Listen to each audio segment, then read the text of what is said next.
कैसे भारतीय जनता पार्टी के लोगों ने चालाकी से लाइट बंद करके, अंधेरे में लाइट बंद करके, सारे मशीन बंद करके सीधा 1 लाख वोट बढ़ा कर कह दिया कि ये 4,62,000 है। में प्रोफेसर छात्र को कहते हैं कि मुझे खुश कर दो तो मैं तुम्हें टॉप कर दूंगा। 600 घर थे और वहाँ की महिलाओं ने मुझे बुलाया कि बहन ऐसे मार्क लगा देते हैं और बुलडोजर से घर तोड़ देते हैं। हमारा बताइए जीवन भर का कमाई, घर परिवार, यादें, बच्चे पढ़े लिखे बड़े हुए, वो घर परिवार, बताइए घर ही तो सुकून देता है। बाहर से इंसान आता है तो घर टूट रहा है। 600 घर। 14 साल से मैं संघर्ष कर रही हूँ। 14 साल में राम जी का वनवास भी खत्म हो गया, लेकिन काजल निषाद का वनवास कब खत्म होगा ये मेरी जनता मुझे बताएगी। ये कमेंट्स के माध्यम से जनता मुझे बताने का काम करे। 2024 में अगर भारतीय जनता पार्टी फिर से आ गई तो चुनाव भारत में नहीं होंगे। है कि मैं हारी बिल्कुल नहीं हूँ, मैं जनता के दिल में हूँ। जनता का दिल मैंने जीता हुआ है। जो प्यार, आशीर्वाद, सहयोग मुझे मिलना चाहिए जनता की तरफ से, वो जनता ने मुझे दिया है। इसलिए मैं कोटि कोटि धन्यवाद एवं प्रणाम करती हूँ, सभी को सादर करती हूँ। हारी नहीं हूँ, हराई गई हूँ। धांधली हुई है यहाँ और सबूत के तौर पर मैंने सारा सब कुछ पेश किया है। कोर्ट में भी मैंने वो केस फाइल किया हुआ है, क्योंकि यहाँ पे धांधली हुई है। जैसे चंडीगढ़ में धांधली हुई थी वैसे ही महापौर चुनाव में धांधली हुई है। कुल मत अगर 3,62,000 ही पड़े हैं तो कहाँ से आप 4.5 लाख की गिनती करवा देंगे? कैसे करवा देंगे? कैसे संभव है? लेकिन संभव है। जो 46 में से 56 निकाल सकते हैं उस राज्य में, उस मुख्यमंत्री जी के राज्य में ये सब कुछ संभव है। यहाँ पे हर तबका परेशान है, चाहे अधिकारी हो, अधिवक्ता हो, कर्मचारी हो, महिला हो, बच्चियाँ हो, किसान हो, विद्यार्थी हो। अभी अगर आपने देखा तो पेपर लीक का मामला सामने आया है। अगर अभी आपने देखा तो किसान हमारे लिए अन्न उगाते हैं और ये किसानों के लिए कीले उगा रहे हैं, तार जो है वो बिछा रहे हैं, पत्थर लगा रहे हैं या गड्ढे खुदवा रहे हैं, लेकिन जो गड्ढा खोदता है ना वो उसी में गिरता है। चंडीगढ़ चुनाव में इन्होंने कहा था कि भारतीय जनता पार्टी के लोग जीते हैं और नतीजा क्या आया? नतीजे में सुप्रीम कोर्ट ने तक फटकार लगाई। भारतीय जनता पार्टी को शर्म नहीं आती है? सुप्रीम कोर्ट ने इनको फटकार लगाई है कि यहाँ लोकतंत्र की हत्या हो रही है, वो जो पीठासीन अधिकारी है उन पर केस दर्ज होना चाहिए और ये धांधली कर रहे हैं। ये 3 आरोप इन्होंने लगाए हैं और उसके बाद नतीजा क्या हुआ कि नहीं कांग्रेस और आपके जो गठबंधन से जो भाई है वो जीते हैं। कैसे? तो सुप्रीम कोर्ट जब लेगी संज्ञान मामले का तो दूध का दूध और पानी का पानी होगा यहाँ पर। यानी कि आपके कहने के मुताबिक अगर फिर चुनाव होते हैं तो आप निश्चित तौर पर जीतेंगे। बिल्कुल। और धांधली होती है तो फिर कुछ नहीं कहा जा सकता। अभी देखिए, पहली बार तो भारतीय जनता पार्टी वाले परेशान इसलिए हैं कि फिर से काजल निषाद प्रत्याशी बनकर आ गई। अच्छा, ये वही काजल निषाद है जिनके साथ हमने धांधली की थी? अरे जनता तो अब जवाब देने के लिए बिल्कुल तैयार कहता है भारतीय जनता पार्टी के लोग, क्योंकि परेशान है। इसीलिए कि मैं जनता के मुद्दों को लेकर जनता के बीच में रहती हूँ। अभी आई थी, ये देखिए एक धारा लगी हुई है, एक भाई उनको प्रताड़ित कर रहे थे, ये धारा लगी हुई है, फिर भी सुनवाई नहीं हो रही है। बाबा जी के दरबार में गई थी वो बहन, ये पूरा जो है ना मुझे अभी देकर गई। क्यों मेरे पास आते हैं सब? क्योंकि मैं जनता के मुद्दों को उठाती हूँ। महिलाएं जो प्रताड़ित हो रही है यहाँ भारतीय जनता पार्टी के राज में और भारतीय जनता पार्टी के नेताओं द्वारा जो महिलाएं परेशान होती है, मैं उनकी आवाज़ उठाती हूँ। हमारी बेटियाँ गौरवमयी बनाती है देश को जब वो गोल्ड मेडल ले आती है, और वही गोल्ड मेडलिस्ट बेटियाँ जब गोल्ड मेडल ले आती है तो मोदी जी उनको बेटी बेटी करके सम्मान करते हैं। और वही बेटियाँ जब कह रही है कि भारतीय जनता पार्टी का सांसद यौन शोषण कर रहा है तो कोई सुनवाई नहीं होती है, कोई बुलडोज़र नहीं चलता है। मुझे बताइए क्या न्याय है?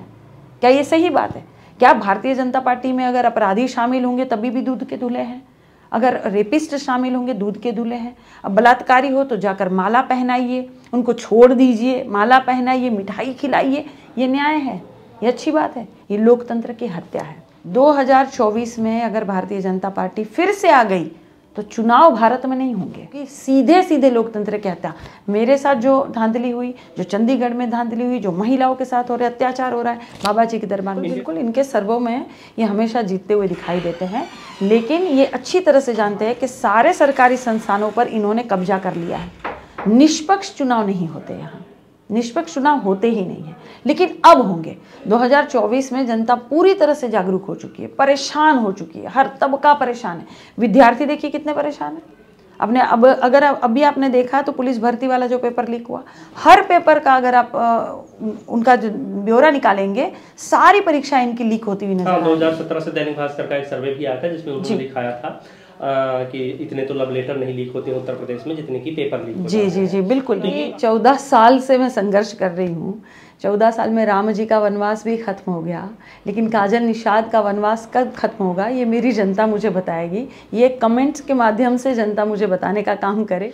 पहली बात तो जैसे मैंने महापौर का जो चुनाव लड़ा था, हर कहीं मैं दिखाने का काम करती थी, ज़मीनी हकीकत में दिखाने का काम करती थी अपने लाइव वीडियो के माध्यम से कि देखिए नाले बह रहे हैं, पूरा लबालब नाली भरी हुई है, कूड़ा कचरा जगह जगह पड़ा हुआ है, चौड़ीकरण के नाम पर जो दुकानें, व्यापारियों को परेशान किया जा रहा है, दुकानें तोड़ी जा रही है, घर तोड़े जा रहे हैं, मुआवजा भी नहीं दे रहे और ये चौड़ीकरण के नाम पर दुकानें तोड़ देते हैं। जगह जगह मवेशी जानवर घूम रहे हैं, खेतों में 35-35 सांड घुसे रहते हैं। मैंने खुद अपने लाइव वीडियो के माध्यम से दिखाया है। जब मैं गाड़ी लेकर जाती हूँ, सड़कों में देखती हूँ और मैं देखती हूँ कि खेतों में इतने सारे जो है जानवर घूम रहे हैं अंदर, तुरंत मैं अपनी गाड़ी से उतर के लाइव वीडियो बनाती हूँ कि देखिए ये बाबा जी का गढ़ है, ये 5 किलो राशन देते हैं और 5 कुंटल से ज़्यादा तो सांड चर जा रहा है। इनका हिसाब कौन करेगा? ये अभी कुछ दिनों से मौसम बदला है, कड़ाके की ठंड पड़ रही थी इन दिनों, और इस कड़ाके की ठंड में बेचारे किसान अपनी खेतों की रखवाली करने के लिए मजबूर थे। सारी समस्याएं हैं, मुझे जाते हैं तो महिलाएं बताती हैं। अभी अभी गोपलापुर की एक समस्या थी, सब लोग मुझे बुलाए कि सार्वजनिक ताल है, भारतीय जनता पार्टी के कुछ दबंग इसको पाट रहे हैं, सार्वजनिक ताल। और मैं गई और मैंने देखा कि खतौनी में लिखा हुआ था कि सार्वजनिक ताल है भाई, ये ग्राम जनवासियों का। तो भाई ग्राम जनवासियों का है तो वहाँ कुछ गार्डन बन जाए, पार्क बन जाए, कुछ विद्यालय ही बन जाए, बेटियों का सौंदर्यीकरण किया जा सकता है, जनता के उपयोग में कुछ भी, बेटियों को दिखाने देख दिखाव के लिए कुछ घर टाइप बन जाए। तो मैं वहाँ गई, मैंने आवाज़ उठाया। आप जैसे पत्रकार महोदय को मैं धन्यवाद देती हूँ, थैंक्स टू सोशल मीडिया, कि मेरी आवाज़ों को बहुत ज़ोरों शोरों से उठाया गया। वहाँ पर मैंने पेनल्टी 2 लाख की लगवा दी उनके ऊपर, गिट्टी मिट्टी भी उठवाई और जो निर्माण कार्य था वो भी ध्वस्त कराया। ये मैं करती हूँ। क्या हूँ? कुछ नहीं हूँ, गाँव की प्रधान भी नहीं हूँ मैं एक गांव की प्रधान भी नहीं हूँ, संघर्ष कर रही हूँ। इतना तो प्रधान की पावर नहीं जितनी आपकी पावर है। इसीलिए कह रही हूँ कि जब मैं कुछ नहीं हूँ तो मैं इतनी दमदारी से लड़ रही हूँ, तो जब मुझे कुछ बना देंगे तो और कितनी दमदारी से लड़ूंगी। मैं सड़क से संसद तक की सारी आवाज़ें आपकी उठाऊंगी, सारी समस्या का समाधान करूंगी। खोराबार का मामला आपने देखा होगा, न्यूज़पेपरों में भी आया था और चैनलों में भी आया। 600 घर थे और वहाँ की महिलाओं ने मुझे बुलाया कि बहन ऐसे मार्क लगा देते हैं और बुलडोज़र से घर तोड़ देते हैं। हमारा बताइए जीवन भर का कमाई, घर परिवार, यादें, बच्चे पढ़े लिखे बड़े हुए, वो घर परिवार, बताइए घर ही तो सुकून देता है। बाहर से इंसान आता है तो घर टूट रहा है। 600 घर। मैं वहाँ गई, आवाज़ उठाई, सारे अधिकारियों को वापस भेजा, बुलडोज़र भी वापस भेजा, सारे महिलाएं वहाँ लेट गई हम लोग और बुलडोज़र वापस गया। तो क्या हूँ? कुछ नहीं हूँ, गाँव के प्रधान भी नहीं हूँ। तभी भी इतनी आवाज़ उठाती हूँ दमदारी से। योगी जी सांसद जी थे तब उनका एक वीडियो था मेरे पास, उन्होंने कहा कि एक भी घर नहीं टूटेगा। जैसे ही मुख्यमंत्री जी बन गए तो 600 घर पर बुलडोज़र भेजने का काम किया। क्यों भाई? गलत है ना। तो जनता के मुद्दों को मैं उठाती हूँ, ये सारी समस्या मेरे सामने आती है। अभी गोरखपुर की ही बात करूँ, गोरखपुर विश्वविद्यालय में, गोरखपुर की बात करूं, गोरखपुर विश्वविद्यालय में प्रोफेसर छात्र को कहते हैं कि मुझे खुश कर दो तो मैं तुम्हें टॉप कर दूंगा। नहीं, ये बताइए ये कितनी गलत बात। और कौन से गोरखपुर में? बाबा जी का गढ़। बाबा जी कौन? मुख्यमंत्री जी कौन? योगी आदित्यनाथ जी। और क्या कहते हैं? हम मिट्टी को मिलाएंगे अपराधियों को। ले भाई मिट्टी में मिला लो, सुनवाई तो कर लो महिलाओं की। क्यों महिलाएं मेरे पास आ रही है? कहीं तो सुनवाई करो। अरे कम से कम बच्चियों की तो सुनवाई कर दो, महिलाओं की छोड़ दो, लड़ लेंगी, बड़ी हैं। मासूम बच्चियों के अपहरण हो रहे हैं, रोज मैं न्यूज़पेपर में पढ़ती हूँ। गोरखपुर, पादरी बाजार, गोरखपुर, बहुत ज्यादा अंतर है। जो नेता जीत कर गए हैं और जो लेविश लाइफ जी रहे हैं, वो लाइफ में छोड़ कर आ गई हूँ। वो जिस लाइफ के लिए कर रहे हैं सब कुछ, कुछ नेता आए हैं यहाँ पर, बहुत गरीबी से उठे हैं और पूरी भोजन वाली थाली उनको मिल गई है। बहुत लोगों ने अपना ज़मीन बेचा, घर बेचा, महिलाओं ने गहने बेचे और तब जाके एक पार्टी खड़ी हुई, तब जाके वो नेता बहुत बड़े नेता बने।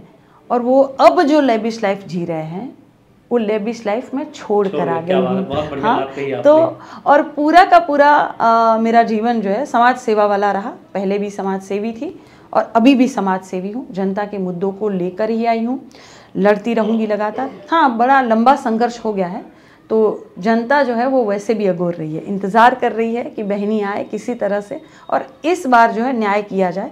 जनता ने तो न्याय किया ही है। महापौर चुनाव में आपने देखा होगा कि पहले समाजवादी पार्टी को कितना वोट मिलता था, 60-70 हज़ार, और मैं 1,61,889 वोट जो पाया, कहाँ से पाया? जनता का आशीर्वाद है। पहले अगर आप देखेंगे तो मैं कैंपियरगंज का चुनाव लड़ी, पहले 60-70 हज़ार मिलता था, अब देखो तो मैंने 80,000 वोट वहाँ पाए। जनता का प्यार है, आशीर्वाद। लेकिन धांधली करते हैं। मैं आपको वही कह रही हूँ कि 3,62,000, ये अगर पन्ने अगर आप मुझे गिन के दो तो ये 7 पन्ने अगर मुझे गिन के दोगे और फिर मैं आपको कह दूं कि ये है 70 पन्ने, तो कैसे चलेगा? 7 ही पन्ने आपने मुझे दिए तो मैं 7 ही पन्नों का गिनती करूंगी ना। तो 3,62,000 ही वोट पड़े। कैसे भारतीय जनता पार्टी के लोगों ने चालाकी से लाइट बंद करके, अंधेरे में लाइट बंद करके, सारे मशीन बंद करके सीधा 1 लाख वोट बढ़ा कर कह दिया कि ये 4,62,000 है। कैसे? ये धांधलियां हो रही है इस सरकार में। इसका जवाब अब जनता देगी, अच्छे से देगी। आपने अभी कहा सवाल के जवाब में कि वो लाइफ में छोड़ के आई हो जो यहाँ के नेता जीना चाहते हैं, तो इसी से मैं जी रहे हैं। हाँ, जी रहे हैं, या बहुत सारे ऐसे भी हैं जो जीना चाहते हैं, जो अभी विपक्ष की बात करें, बहुत सारे लोग मेहनत कर रहे हैं, ऐसी लाइफ उन्होंने नहीं देखी जो आप छोड़ के आए हैं। तो पहले का जो रूटीन था वो सुबह उठना, तैयार होना, मेकअप करना, फिर उसके बाद में जाना, कैमरे का सामना करना, पूरे दिन एक्टिंग करना, वो थी रियल लाइफ। अब का रूटीन क्या रहता है जो रियल लाइफ का है? धूल मिट्टी में जाती होंगी जाहिर तौर पर, गोड़वा टूट गए गोड़वा टूट गए हमार, उसके बाद भी चल रही हूँ। किसी की हड्डी टूट जाए, पक्का प्लास्टर लग जाए, वो भी रॉड के साथ प्लास्टर लग जाए, तो पूरा दिन डॉक्टर कहते हैं कि थोड़ा पैर ऊपर करके रहिएगा, आराम करिएगा, सारी चीज़ें जो है। लेकिन उसके बाद भी मैं देखिए लाठी यहाँ पड़ी हूँ, अभी भी लाठी से चल रही हूँ, लाठी लेकर चलती हूँ।